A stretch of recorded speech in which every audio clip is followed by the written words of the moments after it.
দেখো একদম কুচো চিংড়ি এনেছে বাজার থেকে। 1 কিলো চিংড়ি আছে এখানে, অনেকটা।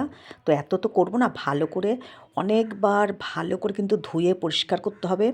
একবার দুবার ধুলে হবে না, কোনো নোংরা যেন না থাকে, একদম ঝিরিঝিরি চিংড়ি।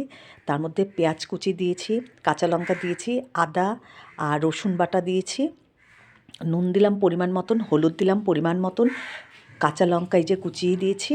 আর এর মধ্যে একটু বেসন দেবো আর চালের গুঁড়ো দেবো।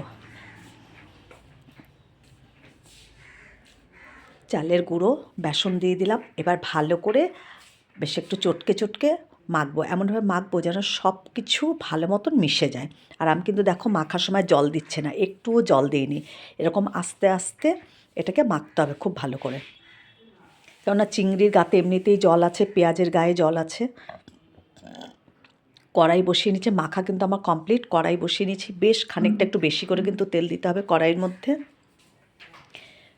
এবার মাছগুলোকে সব বড়া আকারে ভেজে নেব, চিংড়ি মাছের বড়া। তোমরা কারা কারা কুচো চিংড়ি বড়া খাও জানাবে, আর যারা খাও না তারা এইভাবে করে খেয়ে দেখবে, খুব ভালো লাগে খেতে।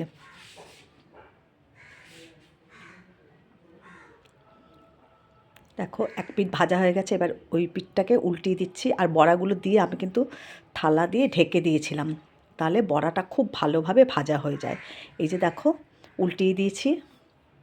এবার একটু খুন্তি দিয়ে, আমার বড়া ভাজা হয়ে গেছে খুব ভালোভাবে। এই যে একটু খুন্তি দিয়ে কড়াইয়ের গায়ে একটু ঠেলে রেখে দেবো, যে তেলটা যেন পুরো ঝরে যায়। এবার বড়াগুলো আমি সব তুলে ফেলবো।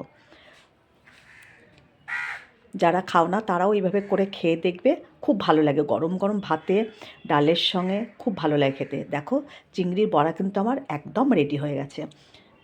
এ দেখো কয়েকটা ভেজে আগে তোমাদের দেখিয়ে দিলাম। এই যে দারুণ লাগে খেতে।